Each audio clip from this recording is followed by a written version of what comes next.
ఎవడబ్బ సొమ్మని పథకాలు బంద్ చేస్తారంటూ జూబ్లీహిల్స్ ప్రజలను రేవంత్ బెదిరిస్తున్నారు. బీఆర్ఎస్ గెలిపించండి, కాంగ్రెస్ గల్లాపట్టి స్కీమ్లు అమలు చేస్తామని బీఆర్ఎస్ వర్కింగ్ ప్రెసిడెంట్ అంటా ఉన్నారు. ఇక్కడ ఇగో కాంగ్రెస్ కోటేయకపోతే పథకాలు రద్దు చేస్తామని రేవంత్ రెడ్డి జూబ్లీహిల్స్ ప్రజలను బెదిరిస్తున్నారని. అసలు పథకాలు రద్దు చేసుడు కాదు, ఒకసారికి చూడుని. ఈ కంటోన్మెంట్లో మొన్న మనకి ఏం చెప్పారు, 4,000 కోట్లతోని మేము అభివృద్ధి చేస్తున్నాం అని చెప్తూ ఇక్కడ ఇగో 6,000 ఇందిరమ్మ ఇండ్లు వచ్చినాయా అని డైరెక్ట్గా ఆ కంటోన్మెంట్ ప్రజలే వాళ్ళ ఇంటికాడ ఫ్లెక్సీలు పెట్టుకుని ఇగో కంటోన్మెంట్ మోసపోయాం, జూబ్లీహిల్స్ మోసపోకండి, 6,000 ఇందిరమ్మ ఇల్లు కనబడట లేదు. ఇక కోట శ్రీనివాసరావు బొమ్మ, ఆయన తెల్లన్నం తినుకుంటా కోడిని చూసుకుంటా. ఈ సినిమా చాలా పాపులర్, మనకు అందరికీ తెలుసు. సో ఇల్లు కనబడతలేవని ఇగో డైరెక్ట్గా ప్రజలే వాళ్ళ ఇండ్ల ముందర ఇగో బోర్డులు పెట్టుకున్నారు. ఇవి కావాలంటే చూసుకోరు, ఇక్కడ ఇది ఎవరు కూడా క్రియేట్ చేసింది కాదు. ఇగో ఇక్కడ ఎక్కడెక్కడ ఉన్నాయో చూడండి, వాళ్ళ ఇండ్లల్లో కంటోన్మెంట్ కాడ పెట్టుకున్నారు డైరెక్ట్గా, నమ్ముతలేరు. సో మీరు నమ్మిత్రా మాలెక్క అవుతారని డైరెక్ట్గా ఇక్కడ చెప్పడానికి ప్రయత్నం జరుగుతూ ఉంది. అయితే ఇగో కేటీఆర్ ఏమంటుందంటే ఎవడబ్బ సొమ్మని. అవును, మరి ఎవడబ్బ సొమ్ము అసలు? ఎవనయ్య జాగిరి, ఎవన్ తాత జాగిరి? ఆపేస్తామని బెదిరియాల్సినంత అవసరం ఏమొచ్చింది? ఆపేస్తే ఊరుకుంటారా పబ్లిక్, జనాలు యాక్సెప్ట్ చేస్తారా? మీ ఇళ్ళకెళ్ళి పెడతలేరు కదా. అరే నాకు అర్థం కాదు, ఒక్కోసారి ఈ నాయకుల బెదిరింపులు చూస్తే మీ ఇళ్ళకెళ్ళి పెడుతురా? లక్షల కోట్ల బడ్జెట్ మా ట్యాక్సీలతోనే కదా మీరు ఇచ్చేది. అసలు ఎక్కడన్నా మీరు ఎవడన్నా పనిచేసి మీరు ఎవరన్నా ఒక 10 కోట్లు కలిపినరా? ఎవడన్నా ఒక 100 కోట్లు కలిపిండా? ఎన్నికల కోసానికి 100,000 కోట్లు ఖర్చు పెట్టుకుంటారు కదా.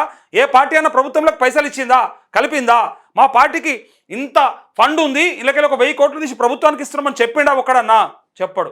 వానికి నీ డబ్బులు కావాలి కానీ వాని డబ్బులు తీసి నీకెందుకు పెడతాడు? ఆ ఒక్కటే కాదు, మీరు చూడండి ఎన్నికల కోసానికి ఒక 100 కోట్లని ఖర్చు పెడతాడు ఒక నాయకుడు, ఎమ్మెల్యే కానీ ఎంపీ కానీ. అయిన తర్వాత కనీసం ప్రభుత్వానికి ఒక 50 కోట్లు ఇస్తా, మరి గవర్నమెంట్కి జమ చేస్తా, ఆ డబ్బులతోని ప్రజలకేమన్నా చేద్దాం అని అన్నోడు నొక్కనన్నా చూసిరా మీరు ఎప్పుడన్నా? ఏదో ఒక సీఎం రిలీఫ్ ఫండ్కో లేకపోతే దానికో దీనికో 1 కోటి రూపాయలు 50 లక్షలు ఇచ్చి తప్పించుకుంటారు అంతే. కానీ ఎన్నికల కోసానికి ఓట్ల కోసానికి పెడతారు కానీ ప్రజల కోసానికి పెడదామంటే ఎవడన్నా పెడతాడా? పెట్టాడు. సో అదే అర్థం చేసుకోవాలి. అయితే అవన్నీ మన డబ్బులే, వాళ్ళని ధర్మకర్త లెక్క ఉంచితే వాళ్ళు రుబాబు చేస్తారు. మనం వాళ్ళని ధర్మకర్త లెక్క ఉంచినాం. నాయనా బాబు నిన్ను గెలిపించి కూర్చోబెడితే జర మమ్మల్ని చూసుకోరా నాయనా, మమ్మల్ని కాపాడు, ఏదైనా ఉంటే మా కష్టం వచ్చినా ఏదైనా ఇబ్బంది వచ్చినా మమ్మల్ని చూసుకో, ప్రభుత్వ పథకాల ద్వారా సంక్షేమం ఇయ్యి మాకు అని చెప్పి మనం పెడితే మీకు ఇచ్చేదే లేదు, మీకు బంధు పెడతాం, ఇప్పుడు ఇస్తున్నాయి కూడా మీకు రావు అని చెప్పడం ఎంతవరకు సమంజసం? అది చెప్పాలి. ఇక కేటీఆర్ ఏమంటుండంటే నియోజకవర్గంలోని బోరబండలో రోడ్ షోలు నిర్వహించారు. ఈ సందర్భంగా మాట్లాడుతూ బీఆర్ఎస్ గెలిపించండి, కాంగ్రెస్ గల్లాపట్టి పథకాలు అమలు చేస్తామని. ఖచ్చితంగా వస్తాయి. అది మనం ఓడిపోతే ఇయ్యకపోనీకి వాళ్ళ తాత జాగిరి ఆడేమన్నా? వాళ్ళ ఇష్టమా? వాళ్ళ రాజ్యమా అదేమన్నా? తెలంగాణలోనే ఉంది కదా జూబ్లీహిల్స్. అక్కడ ఒకవేళ కాంగ్రెస్ ప్రభుత్వం ఇప్పుడు అలా పెట్టినటువంటి క్యాండిడేట్ ఓడిపోతే ఖచ్చితంగా అక్కడైనా ఇవ్వాల్సిందే కదా. ఇవ్వకపోతే ప్రజలు మొత్తం తిరగబడతారు కదా, చూస్తాం కదా మనము. హైదరాబాద్ను బర్బాద్ చేసిన కాంగ్రెస్కు ఈ ఎన్నికల్లో బుద్ధి చెప్పాలని పిలుపునిచ్చారు. బోరబండలో వచ్చిన జనాన్ని చూస్తుంటే గెలుపు పక్కాన్ని తేలిపోయిందని, మెజారిటీ ఎంత అనేది తేలాల్సి ఉందన్నారు. కేసీఆర్ తిరిగి కాకపోతే ఒక గమ్మత్తైన విషయం చెప్తా, ఎవ్వల భయంలో వాళ్ళు ఉన్నారు, నాయకులు ఎవ్వల భయంలో వాళ్ళు ఉన్నారు. బీఆర్ఎస్కి ఏమున్నదంటే ఏమో చెప్పలేం, క్యాండిడేట్ వీక్ ఉన్నట్టున్నది. ఎందుకంటే మాగంటి గోపీనాథ్ ఉంటే ఒక లెక్క ఉంటుండే, కానీ గోపీనాథ్ లేడు కాబట్టి ఇప్పుడు మరి మహిళ అనే పేరు ఉన్నది. రేపు పొద్దుగాల మరి జనాలకు పోవడము లేకపోతే ఏదైనా సమస్య ఉంటే ఫైట్ చేయడం ఇట్లాంటి ప్రతిపక్షంలో ఉన్నాం కాబట్టి సో జరుగుతుందా అని చెప్పి ఒక రకంగా ఉన్నది.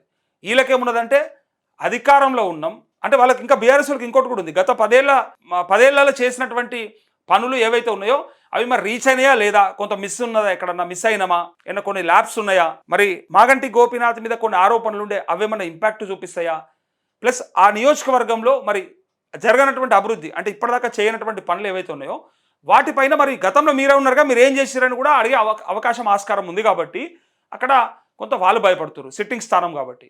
వీళ్ళేమనుకుంటారంటే మా అభ్యర్థి తండ్రి పైన ఉన్నటువంటి రౌడీ షీటే కావచ్చు, మా అభ్యర్థి పైన ఉన్నటువంటి కేసులు కావచ్చు, లేకపోతే ఆ కుటుంబం పైన ఉన్నటువంటి ఆరోపణలు ఇట్లాంటివన్నీ కలగలిపి ప్రభుత్వం పైన ఉన్నటువంటి అసంతృప్తి అంతా కలిస్తే మరి మంత్రుల తలతిక్క మాటలన్నీ చూసిన తర్వాత జనాలకి ఇవన్నీ ఉత్తయ్యే, కంటోన్మెంట్లు ఏమీ లేదు, ఎక్కడ ఎన్నిక వచ్చినా ఇట్లనే చెప్తారు, రేపు స్థానిక సంస్థలలో కూడా ఇదే చెప్తారు తప్ప వచ్చేది లేదు పోయేది లేదని చెప్పి ఇట్లా అనే అవకాశం ఉంటుందేమో అని వాళ్ళు భయపడుతారు. బీజేపీకి అరే 1,00,000 ఓట్లు ఇక్కడ ఎంఐఎంకి సంబంధించిన వాళ్ళు అంటే ముస్లింల ఓట్లు ఉండగా, మైనారిటీ ఓట్లు ఉండగా అది ఎంఐఎంకో లేకపోతే కాంగ్రెస్కో బీఆర్ఎస్కో పడతాయి, కానీ బీజేపీకి ముస్లిం ఓటు పడుతుందా, మరి మిగిలిన వాళ్ళంతా హిందువులు మాకు పోలరైజ్ అయితే ఆ ఓట్లు అవన్నీ మాకు వస్తాయా అని వాళ్ళ భయంలో ఉన్నారు. ఎవ్వరి భయంలో వాళ్ళు ఉన్నారు. అందుకే మెజారిటీ ఒకటే డౌట్ అంటున్నారు. అసలు ప్రజలు చాలా విచిత్రంగా పోలింగ్ చేసే అవకాశం ఉందట, ఓటింగ్ చేసే అవకాశం ఉంది. ఎవ్వరికి మెజారిటీ రాకుండా ఒక చిత్రమైనటువంటి పరిస్థితులకి జూబ్లీహిల్స్ నియోజకవర్గం పోబోతా ఉంది. ఎవరు ఊహించని రిజల్ట్ కూడా రాబోతా ఉంది. అసలు ఎక్స్పెక్ట్ కూడా చేయరు. ఈ పార్టీ గెలుస్తాను వాళ్ళకు ఇప్పుడు ఎవ్వరికి వాళ్ళు ఉట్టిగా ఏమంటారు కదా, మేకపోతు గాంభీర్యం చూపెట్టచ్చు. మా పార్టీ గెలుస్తుంది, మా పార్టీ గెలుస్తుంది. ఈవెన్ బీజేపీ కూడా అదే చెప్తుంది.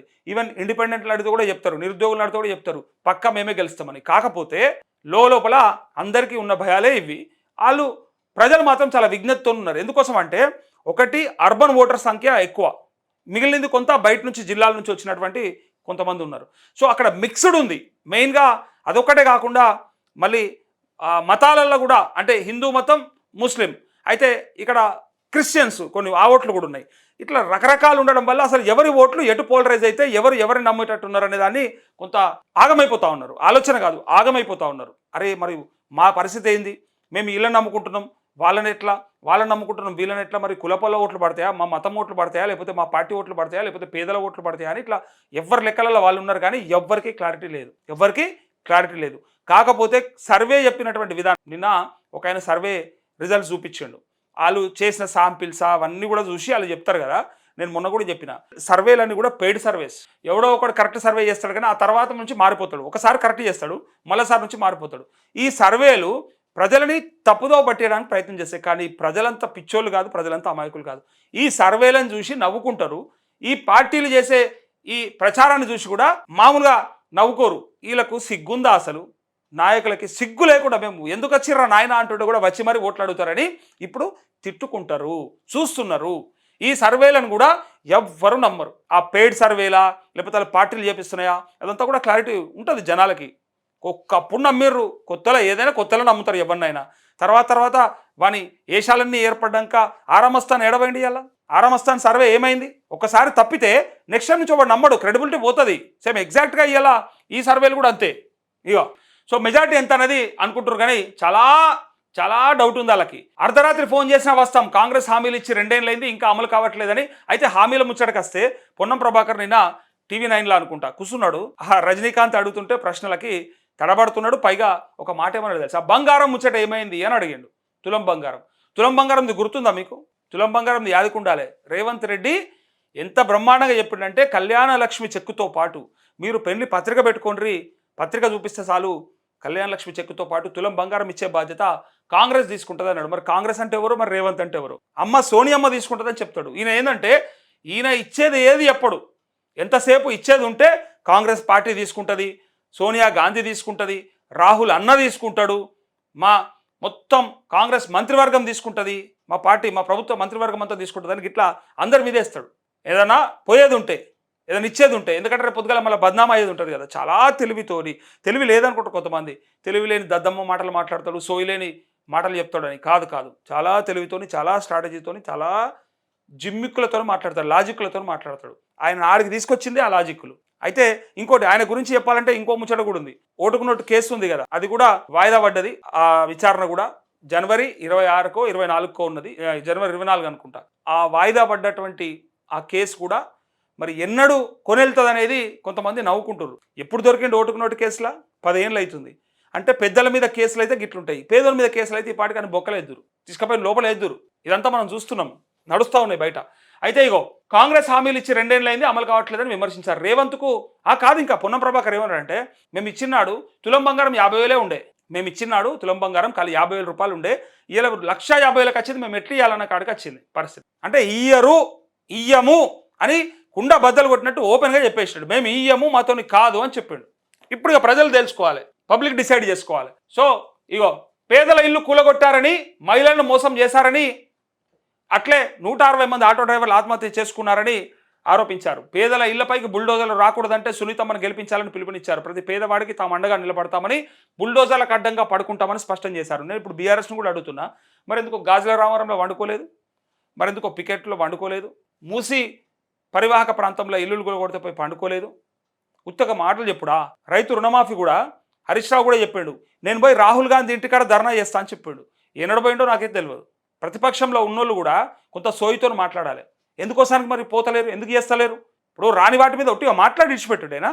ఇప్పుడు మేము మీడియాగా, జర్నలిస్టులుగా మేము ప్రజలలో ఉన్నటువంటి బాధని ఇక్కడ చెప్పి మేము మీకు వినపడేలాగా చేస్తాము. అలా బాధని వీళ్ళకి, వీళ్ళది ఏమైనా విషయాలు ఉంటే వీళ్ళకి చెప్పి మధ్యలో మేము కొంత సంధానకర్త లెక్క వ్యవహరిస్తాం. కాకపోతే మీరేం చేయాలనే, మిమ్మల్ని తీసుకుపోయి చట్టసభలో కూర్చోబెడితే మీకు ఓట్లేస్తే మీరు కదా మాట్లాడాల్సింది, మీరు కదా కొట్లాడాల్సింది, మీరు కదా ప్రజా ఉద్యమాలు నిర్మించాల్సింది. మీరు చేయరు. మీరు ఖాళీ మాట్లాడి మీరు మళ్ళా ఓట్లు రావాలి, మళ్ళీ మీకు సీట్లు కావాలి, తర్వాత మీరు ప్రభుత్వంలోకి రావాలి. గివ్వే తనలాట తప్ప ఇంకా వేరే ఏ తనలాట ఉండదు.